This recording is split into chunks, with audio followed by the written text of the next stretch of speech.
오늘은 어떻게 보면은 조금 무거운 주제가 될 수 있겠고요. 어떻게 보면 너무나도 당연한 건데 우리가 등한히 여긴 성경의 교리적인 말씀을 가지고 같이 한번 이야기를 좀 살펴볼까 합니다. 오늘 함께 볼 성경 말씀은요. 요한복음 5장 28절에서 29절 말씀입니다. 요한복음 5장 28절에서 29절 말씀입니다.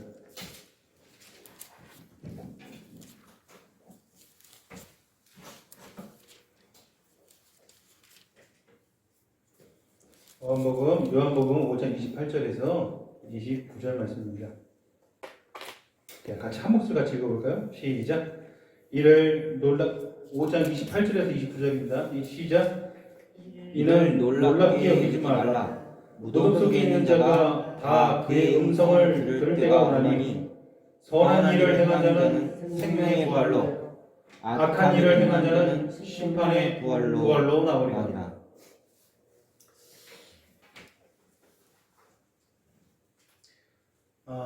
여러분, 제가 질문 많이 하지만 이 중에서 나는 죽지 않을 것이다. 아무도 없으시죠?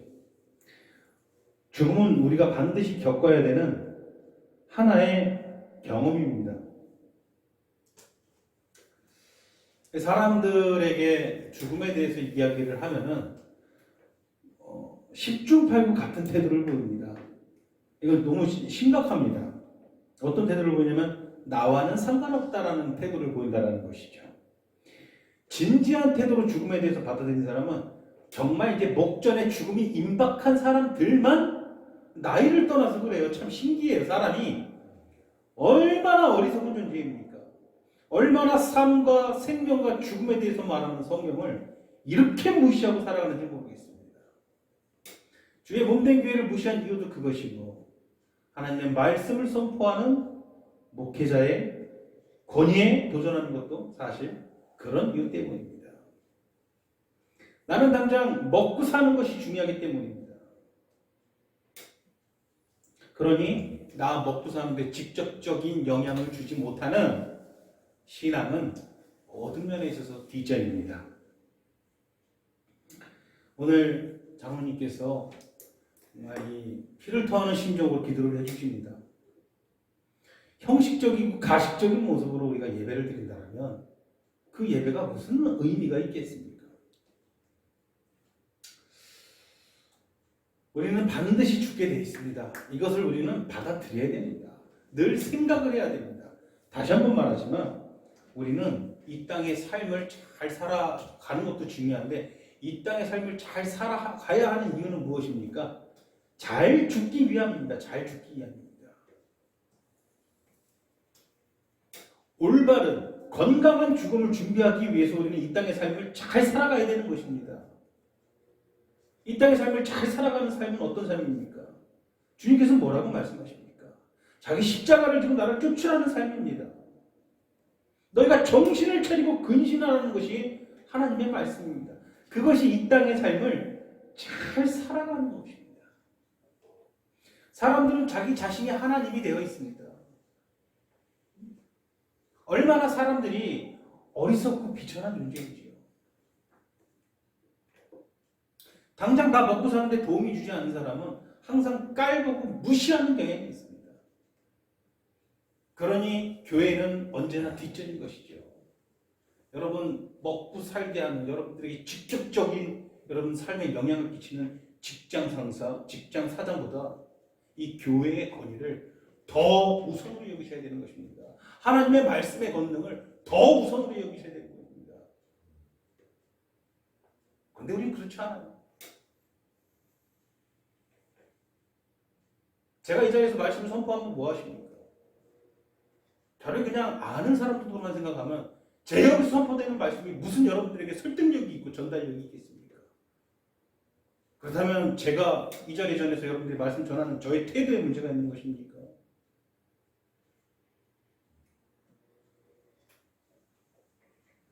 하나님께서 여러분들을 위해서 여러분들을 택해 잡으셔서 귀한 축복을 주시고 이 교회를 부르시고 이 교회의 목회자를 세워가지고 말씀을 전하면요. 듣는 신육이라도 해야 됩니다.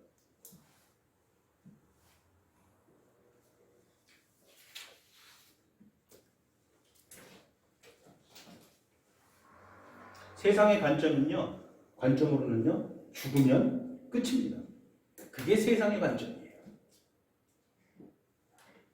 하지만 성경은 절대 그렇게 가르치지를 않습니다. 성경에 따르면 죽음은 무엇입니까? 단지 육체와 영혼의 분리일 뿐입니다. 이것이 성경에서 말하는 죽음입니다. 모든 사람은 죽음을 두려워합니다. 제가 과학을 공부하는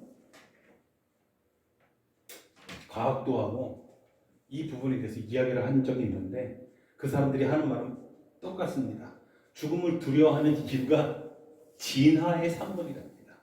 그것은 자연스러운 순리고 사람의 생명이 태어나고 생명이 걷어갈 때 그거에서 두려워하는 것은 진화의 산물이라는 것입니다. 그럼 도대체 납득이 되지 않는 이상한 말을 하고 있어요. 진화나 죽음을 두려워하는 것은 뭔 상관이라고. 지금 우리의 육신은 영혼과 아주 밀접한 관련을 가지고 있습니다. 사람의 존재 자체는 육신과 영혼을 가지고 있는 존재입니다. 그렇죠? 여러분들 다 같은 존재이죠. 우리 영혼은 육체 안에서 기능할 수 있습니다. 지금은 그렇습니다. 육체 안에서 우리의 영혼이 기능합니다. 영혼의 활동을 할 때는 육체를 통해서 하고 있습니다. 여러분들 예배에 나와서 여러분 눈을 감고 하나님께 기도를 드리면서 하나님의 임재를 체험하는 것이 육체의 기능입니까? 영혼의 기능입니까? 영혼의 기능이죠. 그런데 그것이 육체가 동반되어야 돼요. 이곳에 육체가 있기 때문에 그 경험을 하는 거예요. 여러분도 육체는 저기 콩밭에 가 있는데 영혼만 일로 따라와서 여기서 하나님의 임재를 경험할 수 없는 것입니다. 죽음은 무엇이냐? 우리가 하나의 겪어야 되는 한 경험이고 우리가 지금 살면서 이런저런 많은 다양한 경험들을 합니다. 그 경험들 가운데 하나입니다. 우리는 슬픈 경험도 많이 하고 기쁜 경험도 많이 하고 이런 체험 저런 체험도 많이 합니다. 우리는 받아들이고 싶은 내가 너무 즐거운 경험들도 할 수 있지만 살면서 감사하게도 내가 너무 받아들이기 싫은 상상도 하기 싫은 어떻게 이런 일이 있는가 하는 일들도 경험하게 됩니다. 끔찍한 병이 갑자기 나에게 올 수도 있어요. 상상도 하지 못하는 일이죠. 정말 상상에 상상도 할 수 없는 일입니다. 큰 사고를 당할 수 있습니다. 운전하고 가는데 갑자기 벼락 안에 상상도 없이 어떤 큰 트럭이 와서 나를 짓뭉갤 수도 있는 거예요. 많은 경험들을 합니다. 그 경험들 중에 하나가 죽음이라는 것이죠. 물론 우리는 이 경험을 가장 두려워합니다. 그러나 이것을 두려워해서는 안 되는 것은 인간이라면 누구나 다 경험해야 되는 한 경험입니다. 당연히 경험해야 되는 이 경험을 두려워서 벌벌벌 떠나라면 똑바로 살아가겠습니까? 오늘 학교에서 학교 다니고 초등학교 다닐 때 1번 뇌연모기 주사를 맞았습니다. 우리 배성기 지사님 주사 맞는 날 아침부터 기분이 어때요? 안 좋습니다. 아침부터 벌벌 떠는 게 아침부터 그냥 기분이 안 좋고 이 주사를 맞고 주사바늘이 빠질 때까지 하루 종일 걱정이 됩니다. 그렇잖아요. 저는 그런 적이 없는데 막 울고 난리 나는 애들도 있었어요. 죽음이 무서우면 평생 여러분 어떻게 삽니까? 그러나 무섭다는 이유로 우리는 늘 피한다라는 것이죠. 죽음에 대해서 진지하게 생각을 해보지 않아요. 성경에서는 많은 부분들에 대해서 죽음과 그 넘어와 있는 부분들에 대해서 우리에게 가르치는데 우리는 평생 신앙생활을 하고 지금까지 하나님에 대해서 안다라고 자부하면서도 과연 죽음은 성경에서 어떻게 가르치고 그 너머에 무엇이 있는가 여러분들에게 물어본다면 누가 답을 할 수 있겠습니까? 모른다라는 것입니다. 성경에서 가르쳐주는 하나님께서 우리에게 알려주신 부분은 충분히 우리가 알고 깨닫고 믿기를 소원합니다. 무조건 믿는 것도 좋은데 무조건 믿는 것은 그만큼 튼튼하지 못한 신앙이 됩니다. 뼈대가 없는 흐물흐물한 신앙이 됩니다. 무조건 믿는 것은. 무조건 믿는 자기 의지가 꺾이면 하나님으로부터 멀어질 수밖에 없습니다. 튼튼한 뼈대가 있는 신앙을 여러분들 갖기를 원합니다. 그때 달아올랐다가 그때 식어버리는 내비 신앙은 알지 못하기 때문에 제가 확신합니다. 머리에 아는 것이 없기 때문에 하나님에서 인격적인 알미 없고 지식적인 알미 없고 성경에서 말씀하시는 교리적인 알미 없기 때문에 뜨겁게 달아올랐다가 또 식게 늘 들쑥날쑥 그렇게 기복이 심한 그런 신앙을 갖게 되는 것입니다. 여기 계신 여러분들은 늘 하나님 앞에 뜨겁고 진지하고 기복이 없는 그런 신앙인으로 부름받은 것에 대해서 감사하시길 원합니다. 어떻게 보면 보잘것없는 우리의 모습을 보면서 실망하지 않고 항상 간절히 사모하는 마음으로 예배당에 나와서 예배드리는 여러분들을 저는 진심으로 존경합니다. 존경하면서 늘 안타까운 마음들이 또 있습니다. 목회자로서의 저의 심정이고 또 같은 성도로서 여러분들을 존경하는 마음도 분명히 있습니다.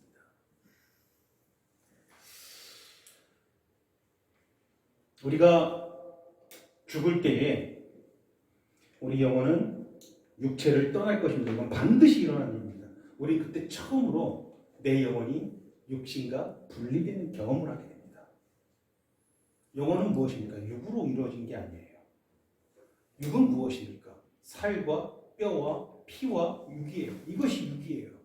이거부터 완전히 상관없는 그냥 영혼이 된다는 영혼이 이 육신과 완벽하게 분리된다는 거예요. 우리 육신은 어떻게 됩니까? 그러면 여전히 이 세상에 남아서 썩거나 태워지거나 산화하거나 없어질 거예요. 육신은 남는 거예요. 영혼이 떠나가는 거예요. 영혼이.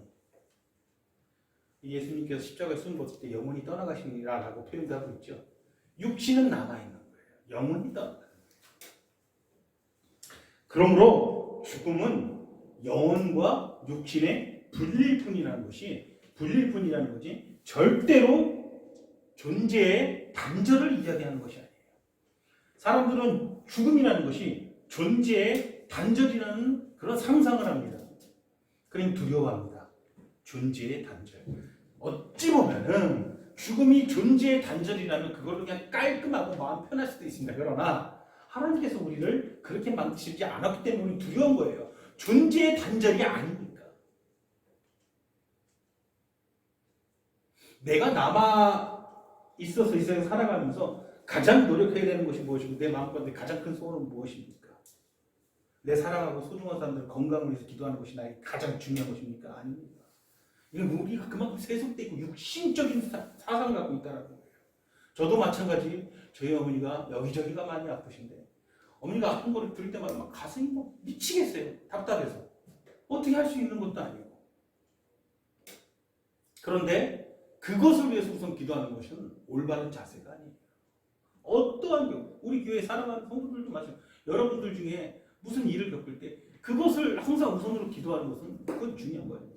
영혼을 위해서 기도해야 돼요. 영혼이 상치 않기 위해서. 더욱더 굳건하게 어떤 상태에서든 하나님을 사모하고 하나님 보시기에 기쁜 사람 되게 해달라고 기도해야죠. 저는 저에게 고민거리가 있을 때 항상 그렇게 기도하려고 노력을 합니다. 그리고 실제로 진심으로 그렇게 기도를 합니다. 나를 힘들게 하는 이 상황에서 나를 탈출시켜달라고 기도한 적이 없어요.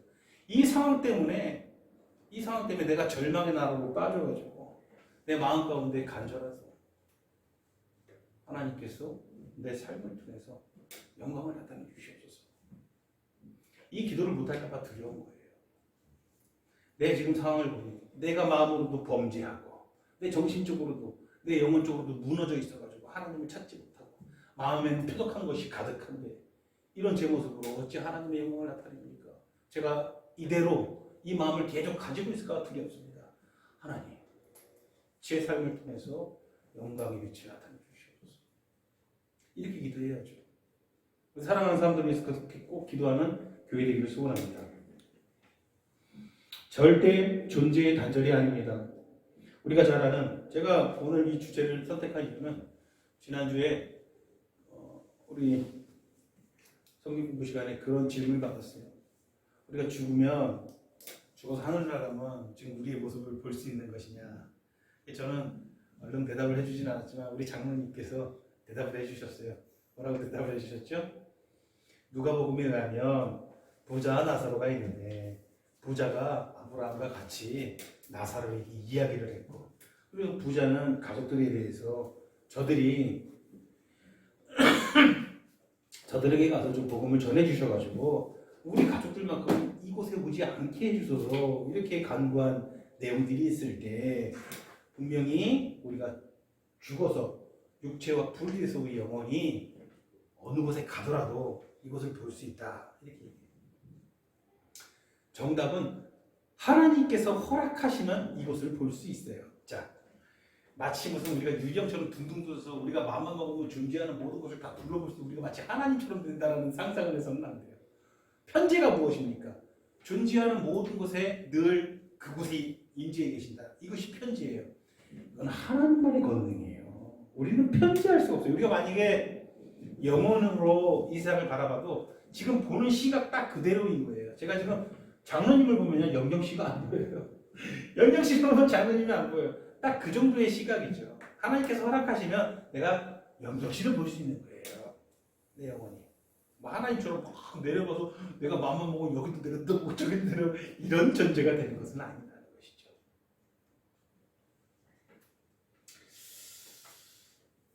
영혼과 육체의 분리라는 결정적인 구절은 성경에 많이 나옵니다. 이것은 틀림없는 사실입니다. 이것은 우리가 늘 받아들여야 돼요.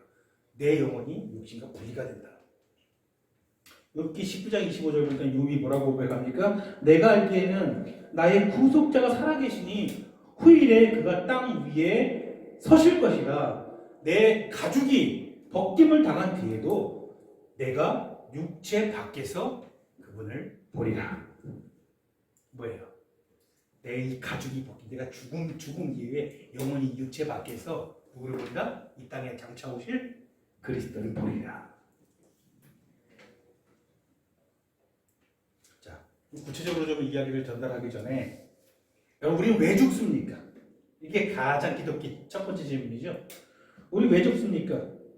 세상의 관점은 이것이 삶의 일부라는 것이죠. 생명 안에는 생자가 더불어 쇠함과 죽음이 함께 들어있다는 거예요. 그냥 그게 세상의 관점이고 뭐 하나 뚜렷한 게 없어요. 그냥 그렇다는 거예요. 왜 그러냐고 물어보면 그냥 원래 그렇다는 건 우연이라는 것이죠. 우연히 그런 법칙이 만들어졌다는 거예요. 그건 자연의 섭리라는 것이죠. 그게 어째서 자연의 섭리가 되었느냐?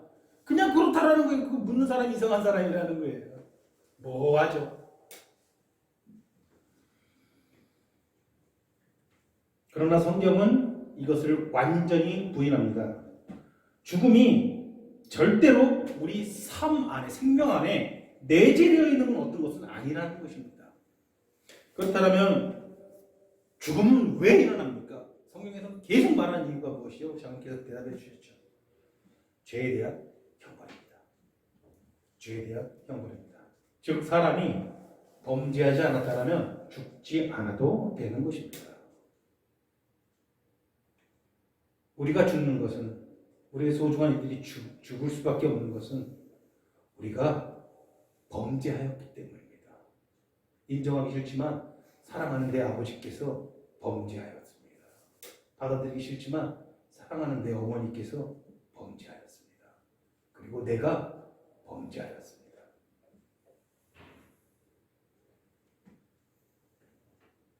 그렇다면 왜 예수 믿는 우리도 죽어야 하냐 이거예요. 그것이 우리의 궁금증입니다. 로마서 8장 1절에 보니 그러므로 이제 그리스도 안에 있는 자에게 결코 뭐가 없다? 정죄함이 없다. 우리는 죄로부터 자유롭고 죄의 형벌로부터 자유로워졌는데, 그렇다면 예수 믿는 우리는 왜 죽어야 하냐 이거예요. 예수 믿는 우리는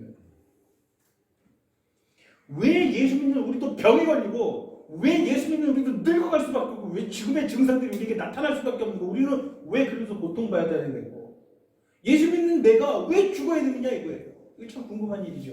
성경에는 한두 군데가 아니죠. 예수 믿는 자에게는 정죄함이 없고, 우리는 죄의 권세에서, 흑암의 권세에서 하나님의 권세를 넘어온 사람들인데, 죽음이 죄의 결과라면 우리 왜 죽어야 되느냐 이것이죠.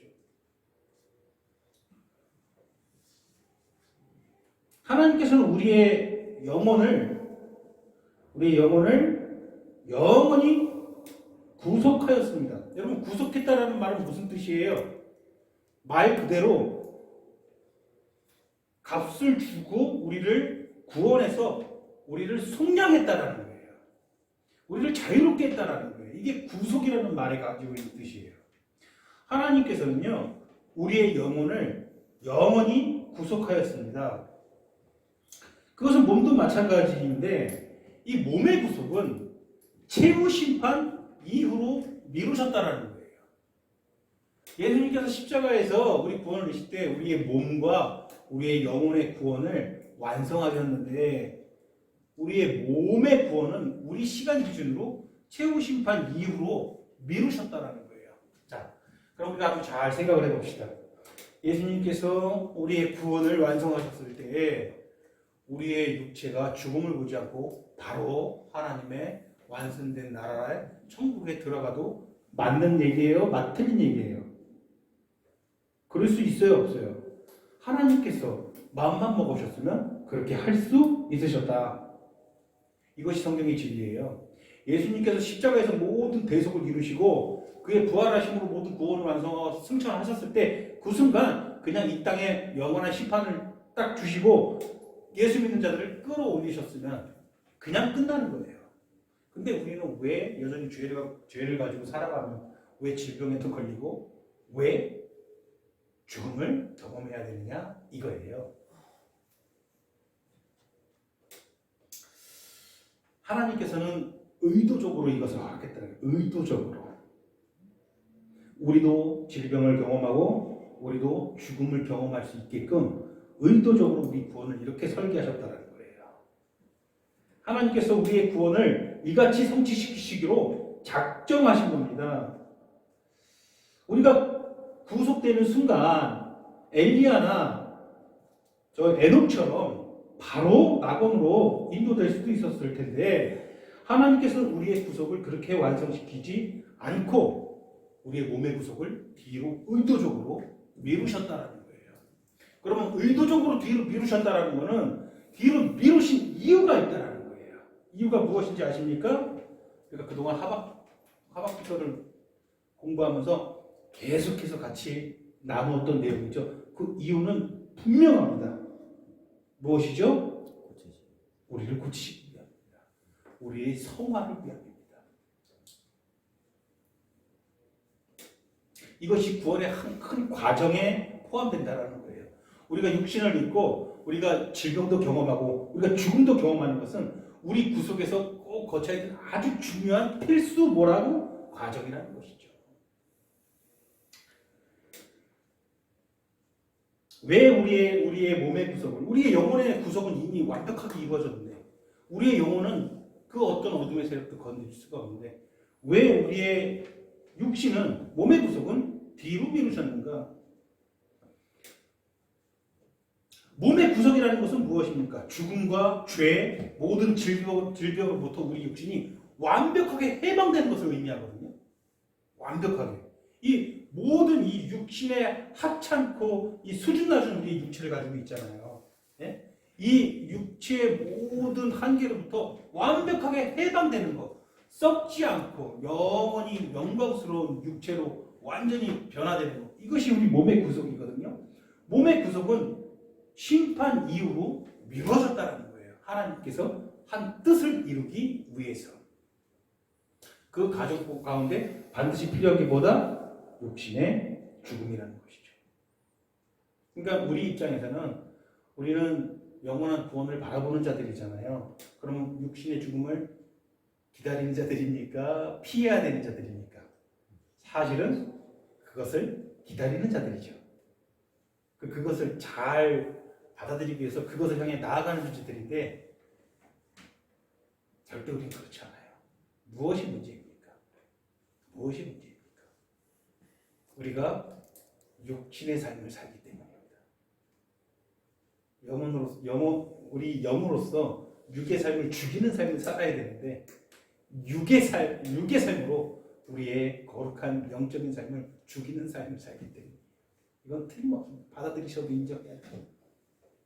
여러분들은 육신의 삶을 살고 있습니까? 영의 삶을 살고 있습니까?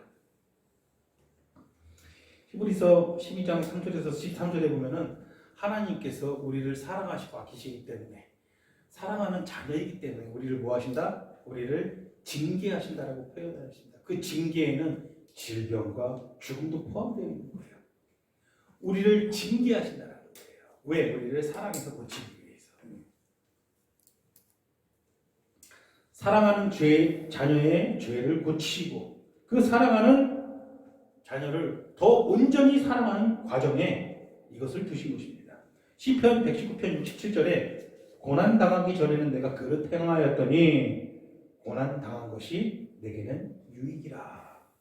이것을 우리가 이 땅에서 여전히 죄를 안고 살아가면서 고통을 경험하지 않고 이 죽음이라는 이 두려운 것들을 내가 경험해 보지 않으면 어찌 이것을 우리가 습득합니까? 네? 고난 당하기 전에는 내가 그릇 행하였다라는 거, 죄가 죄든지 잘 몰랐다라는 거예요. 제가 여러분들에게 소개하고 있는 말씀을 여러분 경건한 두려움 가지고 받아들이십시오. 여러분들은 많은 고난을 당하게 될 것이에요. 그 과정에 죽음도 포함돼요. 근데 그것을 여러분들이 제대로 경험하기 전에는요, 죄가, 내 안에 있는 죄가 얼마나 끔찍하고 무서운 건지 잘 몰라요. 저도 평생을 강단에서 죄가 끔찍하고 죄가 무섭다고 여러분들에게 늘 설파했지만 제가 정말 살로 느끼게 된 건 최근이에요. 내 안에 죄가 너무 끔찍하고 내가 생각했던 것 이상으로 이 끔찍한 죄의 권능 아래에서 허덕이는 삶을 살아갔구나.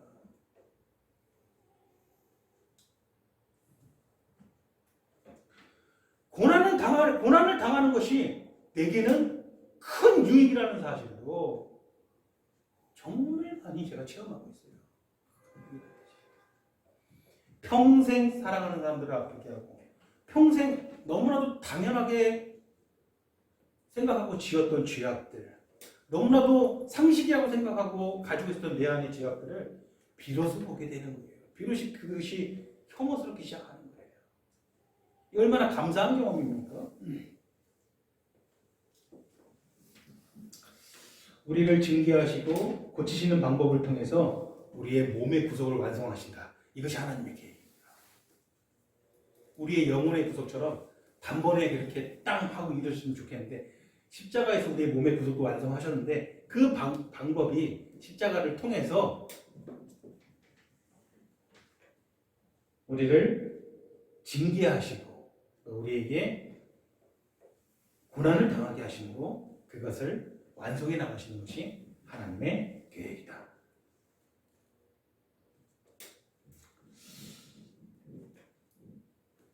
하나님께서는 우리를 온전케 하시기 위해서 질병과 죽음을 사용하고 계신다. 믿으십니까? 그러니까 하나님께서 사용하시는 게 그것을 단번에 없앨 수도 있는데 그렇게 안 하시는 거예요. 그것을 사용하는 거예요. 하나님의 법이 정말 신묘막측하지 않습니까? 늘 하는 표현이지만 요셉의 형들은 요셉을 죽이고자 했어요. 혐오했어요.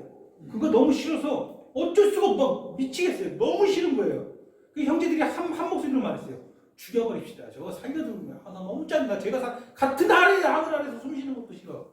루벤이 겨우 말린 거예요. 큰형이. 죽이지는 말자. 우리 형제 아니냐. 얼마나 표독스럽습니까? 얼마나 악합니까? 하나님께서 그것을 이용하시는 거예요. 이스라엘을 구원하게 하는 거예요. 그걸 통해서. 그것을 통해서 예수 그리스도를 이 땅에 보내주시는 계획을 마련하신 거예요. 똑같은 원리예요. 하나님께서는 질병과 죽음을 이용하시는 거예요.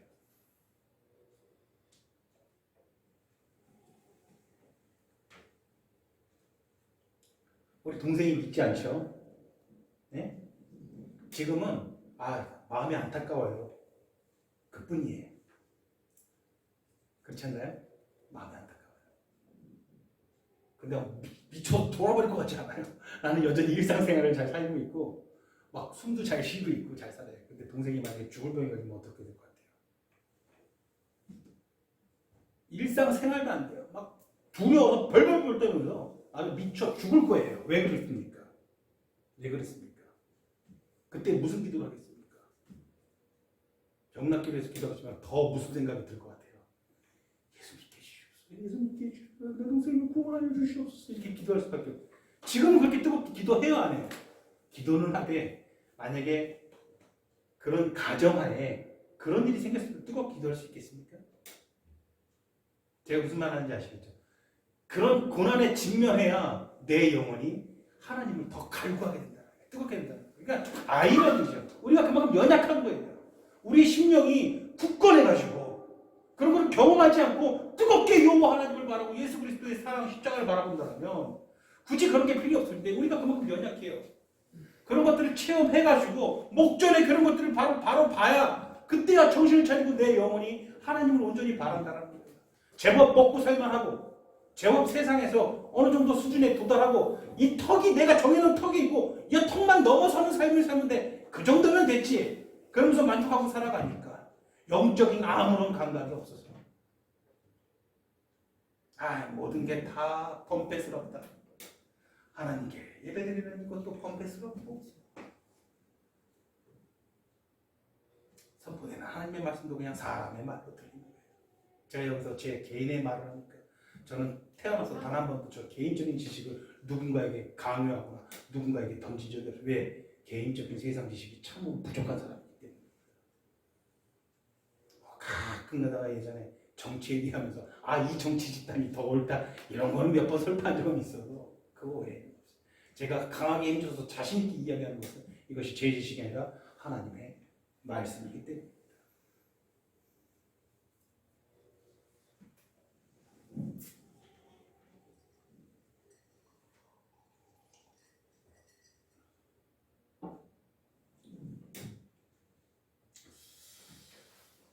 그러므로 죽음에 대한 우리 그리스도인들의 견해는 전혀 다른 것이어야 됩니다. 세상 사람들이 생각하는 죽음에 대한 견해보다 전혀 다른 것이어야 됩니다.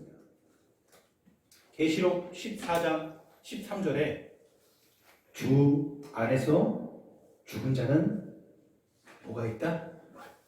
복이 있도다. 주님 안에서 살다가 죽음을 경험한 자는 그 죽음 경험하는 것 자체가 뭐다? 복이다.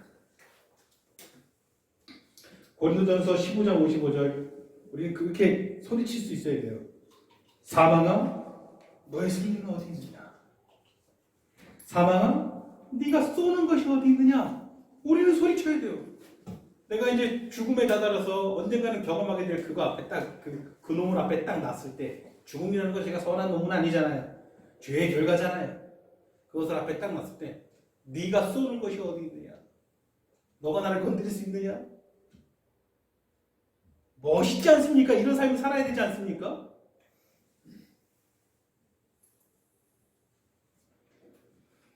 죽음 다음에는 무슨 일이 일어납니까? 죽음 다음에는 무슨 일이 일어납니까? 이것이 이제 우리가 궁금한 것입니다. 자, 성경에 의하면 첫 번째 틀림없는 사실은 죽음 이후에 우리의 영혼이 뭔가 아리송한 모습으로 무슨 알딸하게 모호한 모습으로 존재하지 않는다는 거예요. 우리 영혼은 분명히 존재하고 영혼의 활동들을 하게 될 겁니다. 믿으십니까? 영혼의 활동들을 하게 될 것입니다. 이것은 우리의 지식을 초월하고 아득히 초월한 일이고 또 민감한 이야기가 절대 성경에서 가르쳐주는 것을 벗어나지 않도록 주의를 하면서 여러분들에게 말씀을 선포하겠습니다. 우리의 영혼의 활동들을 한다는 것입니다. 전도서 9장을 보니 솔로몬이 이 세상에서 살아가는 모든 사람들, 악인들의 삶을 보니 참으로 허망한 것을 발견합니다. 그러면서 그 사람들을 향해서 이 솔로몬이 이 늙고 죽음을 목전에 든 이 늙은 왕이 자기의 삶을 돌아보고 반성하면서 그런 말을 남깁니다. 너네들의 사는 모습을 보니 참 족하다.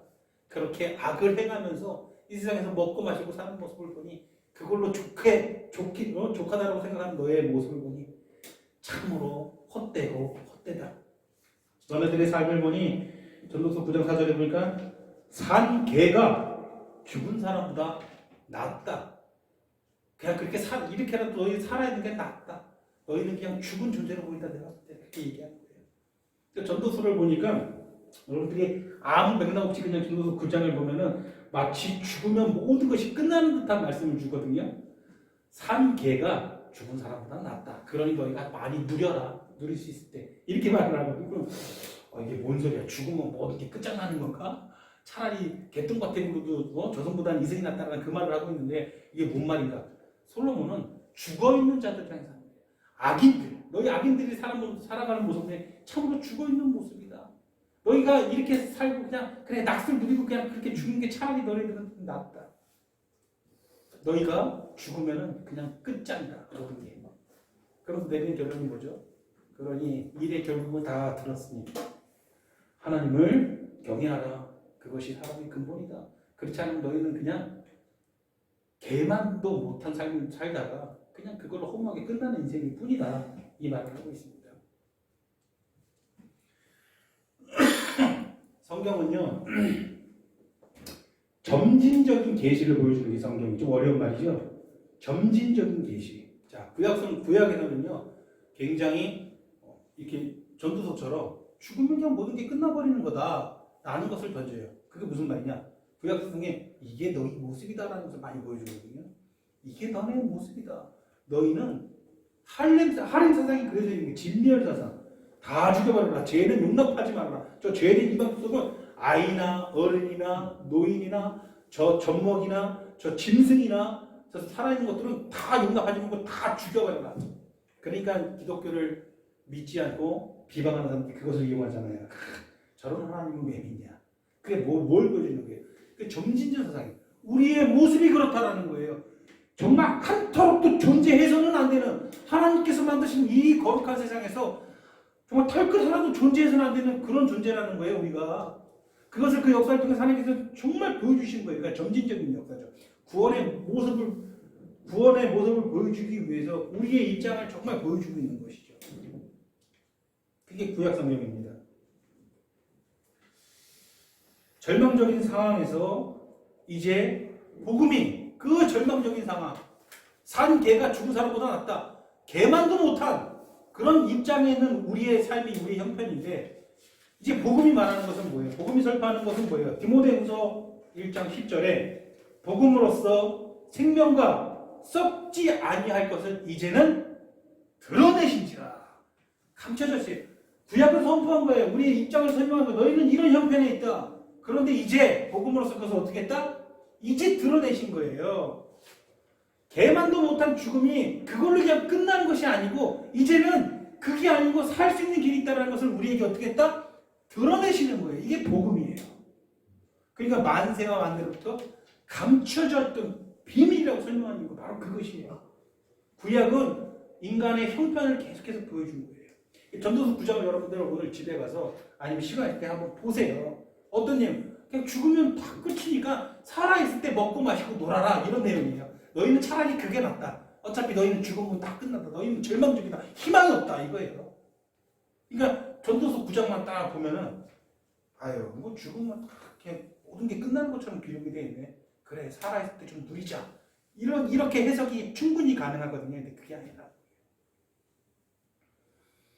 육체와 분리된 우리의 영혼의 활동들은 성경에 여러 번 나옵니다. 아까도 얘기했지만 부자와 나사로의 이야기가 있고요. 사무엘상 28장을 보니 여러분 사울이 왕으로 있을 때 다윗을 계속 죽이려고 했죠. 두 번이나 실패합니다. 도저히 이 유대 땅, 이 사울이 다스리는 이 유대 땅 안에서 내가 어딜 가든 결국은 저들이 나를 추적해서 이렇게 죽이려고 하니 다윗도 너무 불안한 거예요. 인생이. 그를 따르는 사람은 600명이나 됐는데 이들과 함께 너무 규모가 커지니까 이들과 함께 어디 숨어서 살 데가 없는 거예요. 안 되겠다. 그래서 결국 선택한 게 어디예요? 블레셋 땅으로 가자. 이스라엘이 그 바다죠. 바다 쪽에 있는 나라가 블레셋이에요. 블레셋으로 가자. 그래서 블레셋 왕에게 해가지고 거기서 시글락이라는 땅을 얻어서 그곳에 거주하게 됩니다. 그때 그러니까 블레셋에게 신세를 많이 지고 있죠. 다윗이 블레셋에서 이제 전쟁 계획을 합니다. 야 우리가 저 이스라엘을 침략해서 저들의 땅을 빼앗자. 저들의 모든 것을 우리 것으로 삼자. 자, 다윗은 지금 누구랑 같이 있어요? 블레셋이랑 같이 있죠? 블레셋에게 신세를 지고 있어요. 여기 쓰기 참 좋아요. 왜냐면 사울이 계속해서 자기를 죽이려 했는데 사울을 피해가지고 이스라엘을 벗어나서 이 블레셋에서 피신해서 블레셋 왕과 친구 먹고 그 왕의 이 비호 아래 있으니까 마음이 든든해요. 근데 그 왕이 내 나라 내주고 이스라엘을 침범하자라는 전쟁 계획을 세우는 거예요. 다윗이 참 이게 참 입장이 난감하죠. 그때 이스라엘은 무슨 일이 있습니까? 정신적인 지주 사무엘이 죽습니다. 죽어요. 여러분들 이야기 많이 알고 있죠. 죽으니까 온 백성들의 마음이 막 떨리는데 그와 동시에 이제 첩보가 들어온 거예요. 블레셋이 전쟁을 일으키려고 전쟁 준비하고 지금 저 위에서 병력을 일으키고 있다. 이 얘기가 들리는 거예요.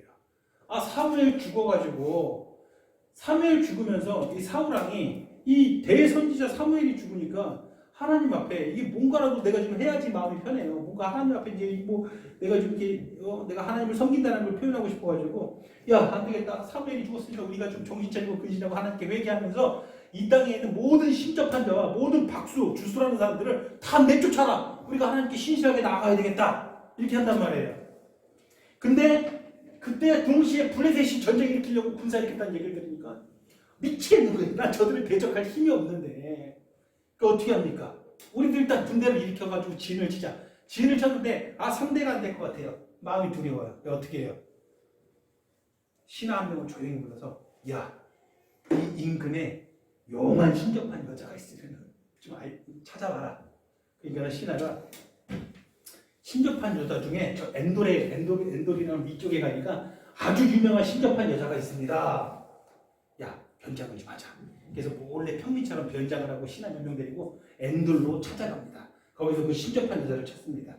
그 신접한 여자에 가서 뭐라고 해요? 내가 왕의 명령을 받고 한 사람을 좀 불러내달라고 너를 찾아왔다. 그러니 그 여자가 그냥 펄펄 뜹니다.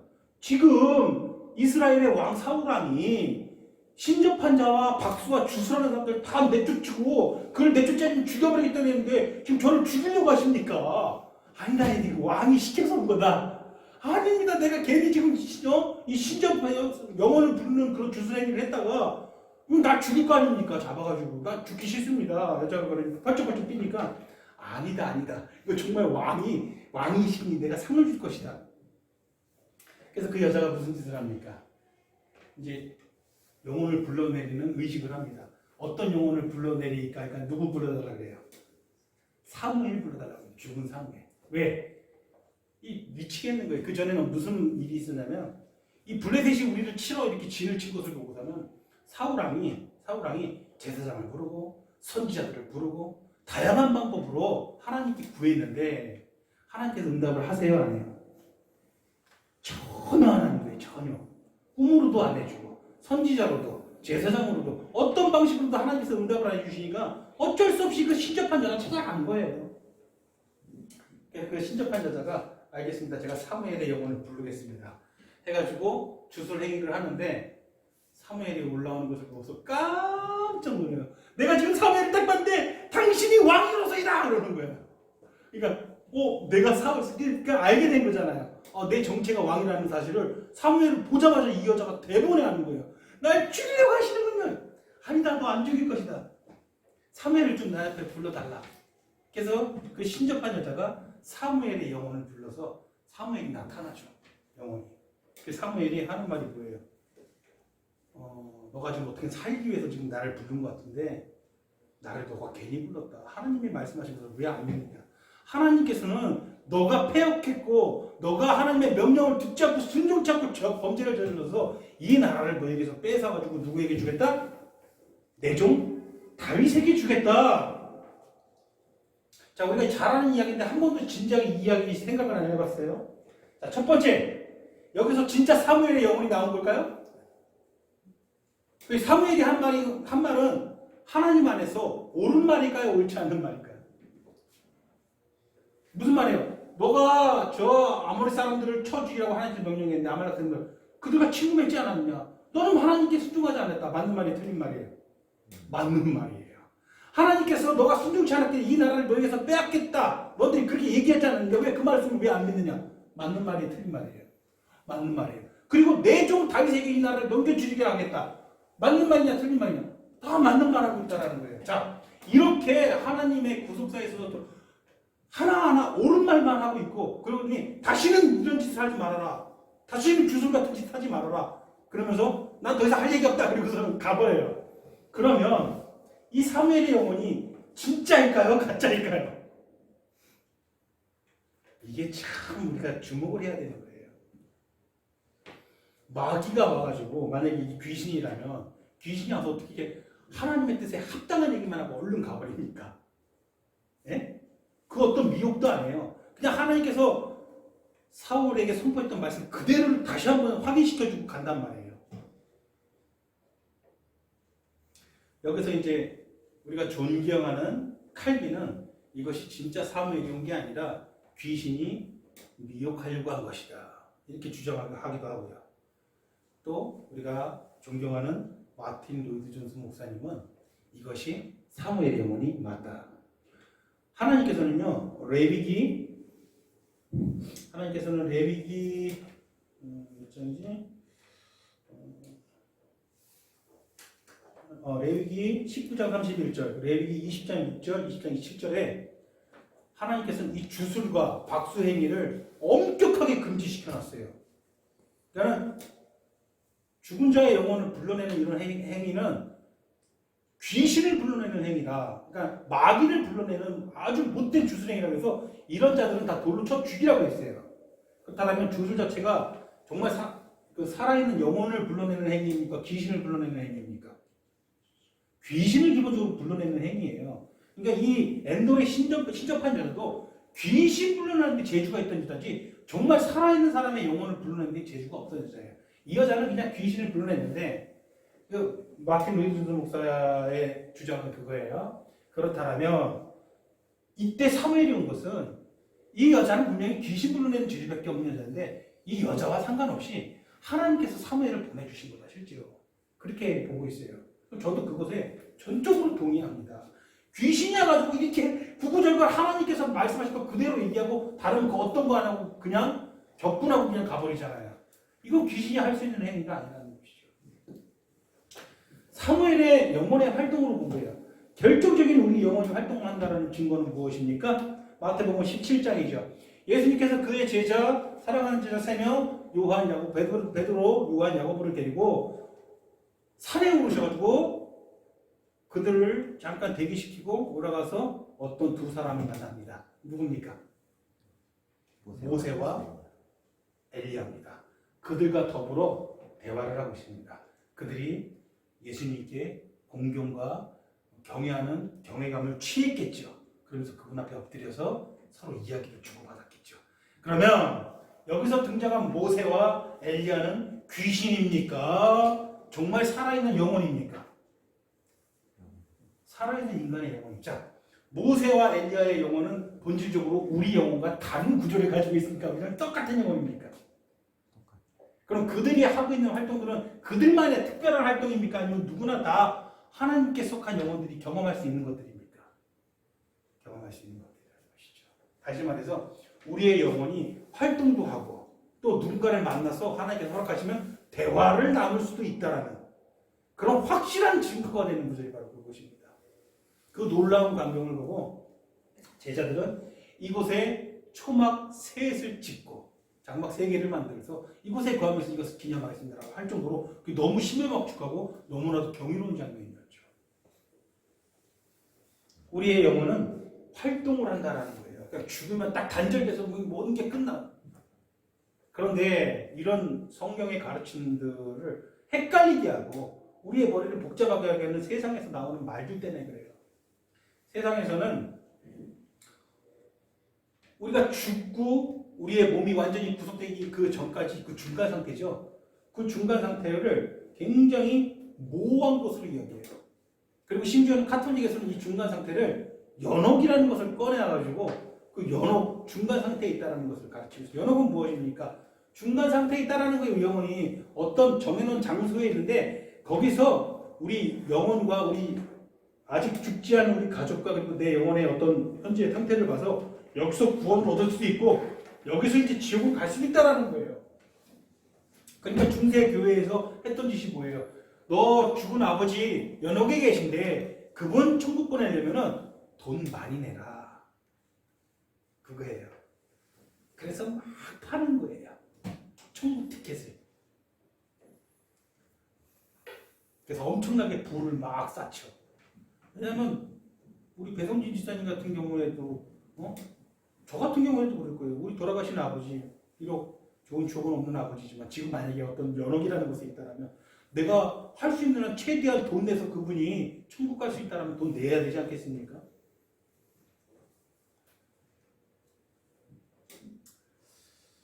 그래서 세상에서 말하는 그리고 일부 기독교에서 말하는 잘못된 이론들이 있습니다. 첫 번째, 영혼 수면설.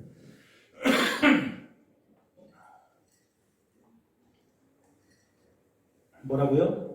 영혼 수면설. 말 그대로 부활할 때까지 우리 영혼이 수면 상태에 있다라는 이거 가르치는 교회도 참 많아요. 수면 상태에 있다라는 거예요. 성경은 때때로 우리의 죽음의 상태를 고린도서 15장 51절에서 다 잠잘 것이 아니라 잠자는 것으로 표현해 있고 나사로가 죽었을 때 예수께서 저주고 저게 죽은 것이 아니라 저가 뭐하다? 잠잔다. 잠자는 것으로 표현하기 때문에 우리의 영혼도 수면을 취한다라는 거예요. 부활 때까지. 그러다가 부활한다라는 거예요. 잠이라는 말은요. 여러분 윗사람이 돌아가시면 죽었다고 표현해요? 돌아가셨다고 표현해요? 어디를 돌아가고 이 강대상을 돌아가 아니면 저기 피아노를 돌아가 어디를 돌아갔다라는 거예요.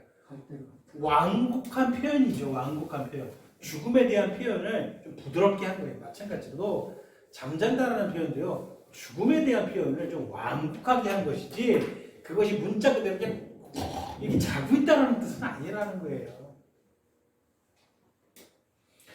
우리의 영혼은 활동을 한다 그랬죠. 잠자고 있는 것이 아니에요.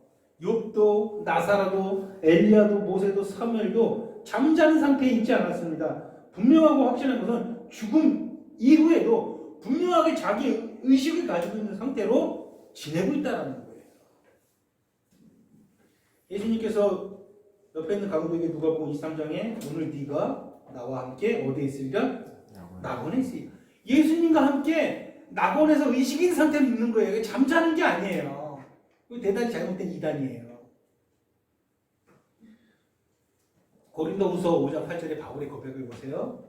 우리가 담대하여 원하는 바는 차라리 몸을 떠나 주와 함께 있는 것이 좋다. 사는 게 고되니까. 차라리 몸을 떠나 주와 함께 있는 그것이 나에게는 좋다. 이렇게 고백을 하잖아요. 우리 영혼은요. 의식이 있는 상태로 누구와 함께 있다? 예수님과 함께 있다라는 거예요. 우리의 의식이 있는 상태로 영혼의 활동도 할 수 있고요. 우리의 영혼은 예수님과 함께 있다라는 거예요. 이게 성경이 가르치는 바예요.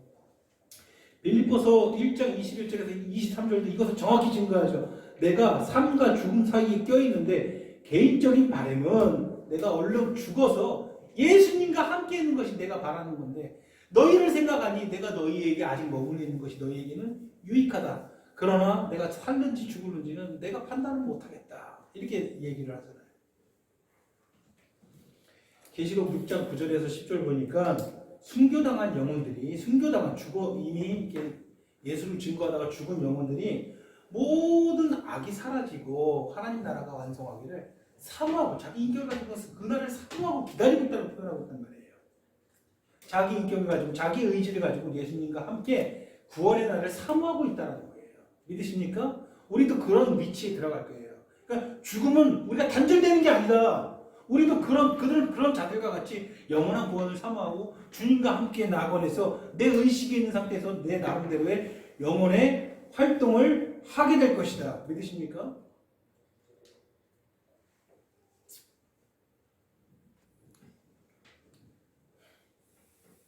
이런 것들을 가르쳐주는 교회가 있으니 얼마나 감사한 일입니까? 여러분들이 갑자기 이 세상을 떠나 죽게 된다면 놀라지 마세요. 만약에 놀란다면 여러분 지금 제가 여러분들에게 선포하는 말씀을 아주 등한이었기 때문이에요. 놀라지 마세요. 그 하나의 경험이고 우리 그곳에서 내 나름대로 활동을 할 겁니다. 지금의 제한적인 것에 많이 벗어나서. 반면에 불신자들의 영혼들도 마찬가지로 존재합니다. 그들도 영혼의 활동을 합니다. 누가복음 16장에 확실히 그 부자의 모습을 우리가 볼 수 있습니다. 다만 그것은 고통받는 곳에서 그들이 있습니다. 완전한 지옥을 의미하는 것이 아니라 고통스러운 장소에서 그들의 영혼도 똑같이 의식이 있는 상태로 존재한다는 것이죠. 의식이 있으니 내 가족들에게 좀 전해주세요라는 말을 하는 거예요. 요한복음 5장 28절에서 29절 오늘 본문 말씀이죠. 뭐라고 되어 있습니까? 이를 기히 여기지 말라. 무덤 속에 있는 자들이 다 그의 음성을 들을 때가 오나니 선한 일을 행한 자는 생명의 부활로 악한 일을 행한 자는 심판의 부활로 나오리라. 자, 우리가 죽으면서 우리 영혼과 몸이 각각 분리되어서 우리 영혼이 주님 품에서 거하다가 우리 몸이 부활할 때가 있어요. 최후 심판이죠. 몸이 반드시 부활할 때가 있는데 그때 우리의 몸과 영혼이 다시 어떻게 된다? 하나가 된다. 반드시 그것도 우리가 경험하게 될 거예요. 하나가 된다. 하나가 돼서 그때에 악한 일을 행한 자는 심판의 부활로 나오게 되고 선한 일을 행한 자들은 생명의 부활로 나옵니다. 이것이 우리의 구원이 완성되는 순간입니다.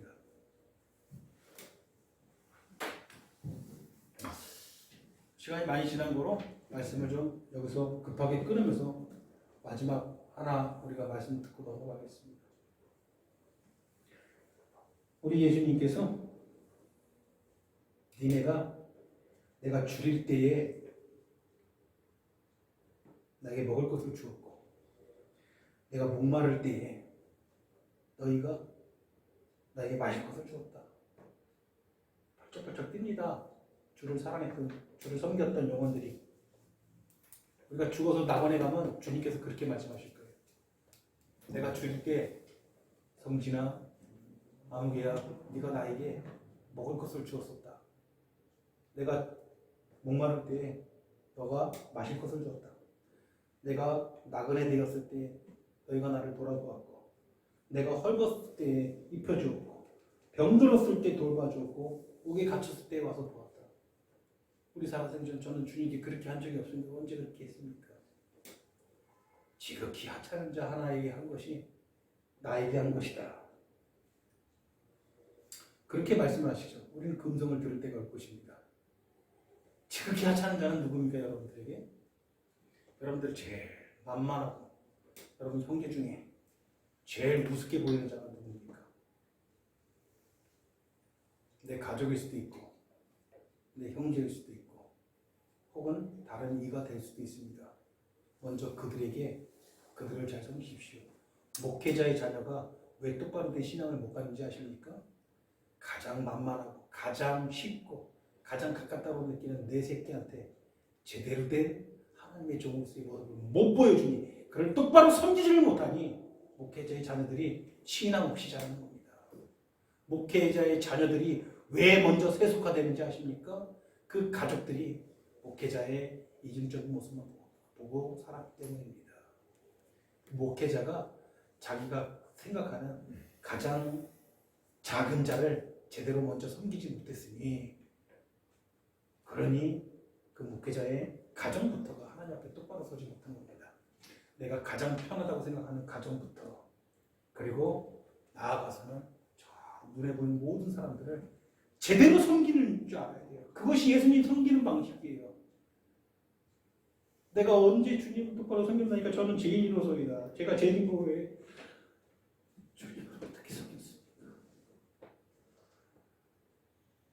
제가 죄만 짓고 사는데 주님을 언제 섬겼습니까? 그럴 때 아니다 네가 나를 섬겼다라는 낙원에서 그 얘기를 듣는 것도 우리가 경험해야 되는 일이에요. 그때 예수님께서는 무슨 말씀을 하십니다. 무슨 말씀하십니까?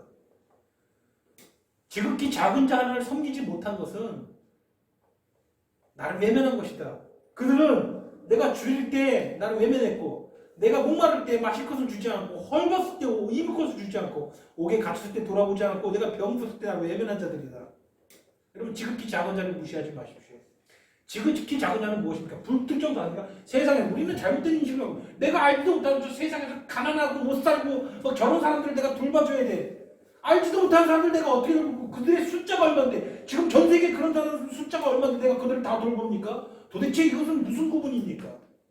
제대로 잘못된 가르침이에요. 네 형제 중에 네가 보고 네가 인격적으로 관계를 나누는 사람 중에 지극히 우습게 보이는 자가 있으면, 그럼 우습게 보지 말고 소중히 여기고 그리스도의 성길이 성결하라. 가정의 문제 들어가면 에베소서도 그렇고 빌립보서도 그렇고 여러분 고린도서도 그렇고 계속해서 가정에 대해서 고린도전서도 그렇죠. 가정에서 가르치는 건 뭐예요? 네 부모를 하나님 섬기듯이 섬겨라. 네 자녀를 섬겨라. 네 아내와 남편을 섬겨라. 주님 대하듯이 섬겨라. 이것이 계속해서 가르친대요. 가장 기본적인 거. 내가 가장 우습게 보는 자들, 내가 가장 쉽게 보는 자들 먼저 제대로 섬기십시오. 그들이 줄이고 헐벗을 때 먼저 돌아보시고, 그들의 영혼이 줄이고 헐벗을 때 먼저 돌보시라는 거예요. 그게 예수님께 한 것입니다. 그때 예수님께서 저희는 영벌에, 의인들은 영생에 들어가리라. 여러분들은요, 여러분 죽으면 영혼이 주님과 함께 여러분 의식을 가지고 영혼의 활동을 하시다가 하나님께서 계획하신 때가 되면 여러분들의 육신도 이미 썩어서 없어졌던, 이미 불태워져 가지고 재가 됐던, 이미 뼈가루가 돼 가지고 살에 뿌려졌던, 어쨌든 여러분들의 육신은 다시 부활하게 될 거예요. 그리고 다시 영혼과 그 육신이 하나가 되죠. 여러분들의 육신은 영원한 몸의 구속이 완성된 상태로 주님과 함께 그 심판에 참여하면서 영생에 들어가게 될 것이고, 그렇지 않은 악인들은 같은 과정 가운데서 영벌에 들어가게 될 것입니다. 그게 우리가 반드시 경험할 일이고, 그게 우리 구원에 완성되는 그 순간입니다. 그러니 여러분, 낙심치 마십시오. 예수님께서 부활하시고 그 영광으로 너와 때 죽은 사람들 앞에 가서 옥에 가서 선포를 하셨는데 뭘 선포하셨겠습니까? 그리고 하신 말씀이 무엇입니까? 하나님께서는요, 이 사실들을요 지금도 이렇게 제 입술을 통해서 선포하고 계셨고요, 예수님 당시에도 선포하고 계세요. 하나님의 나라를 선포했고 하나님의 뜻을 선포했어요. 그러나 사람들은 받아들였습니까? 받아들이지 않았다라는 거예요. 예수님을 확대했다라는 거예요. 그분은 못 박아 죽였다라는 거예요. 그럼 훨씬 더 이전, 이 세상의 만물의 마지막이 정말 가까웠던 그때가 언제입니까? 노아 때 아닙니까? 노아 때도 똑같이 하나님께서 120년이나 시간을 주면서 선포했다는 거예요. 그런데 베드로전서 4장에 보니 그때도 마찬가지로 똑같이 선포했는데 믿고 구원 얻은 자가 몇이냐? 8뿐이다. 그러니 낙심하지 말아라. 니네가 이제 베드로 교회가 고난 받을 때 주신 말씀 아닙니까? 니네가 고통받고 지금 어려운 중에 있는 건다. 생명수 교회 날 사랑하는 자녀들아, 이 인원 지금 얼마나 초라합니까? 너희가 겨우 지금 7명뿐입니다. 우리가 지금 현재 이 자리에 지금도 똑같이 선포되고 있는데 믿고 구원 얻은 자가 몇이냐? 그 노아 때도 8뿐이었다. 120년이나 선포를 했는데 지금 몇이냐? 우리를 향해서는 지금 현재 이 자리에는 너 7명뿐이로구나. 그래도 낙심하지 말아라. 지금 선포되는 말씀들은 반드시 너희가 경험해야 될 것이고 너희가 살아가야 되는 방식이다. 믿으십니까? 아멘. 늘 이것을 기억하면서 삶과 죽음에 대해서 올바른 지식과 올바른 신앙을 가지고 날마다 죄를 자복하며 하나님께 모든 것을 맡기는 교회 되기를 소원합니다. 아멘. 기도하시겠습니다.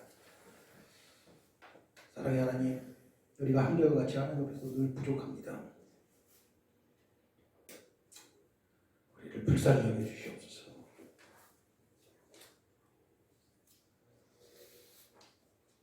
나팔을 불어도 우리는 움직이지 않고 꽹가리를 쳐도 우리는 춤추지 않고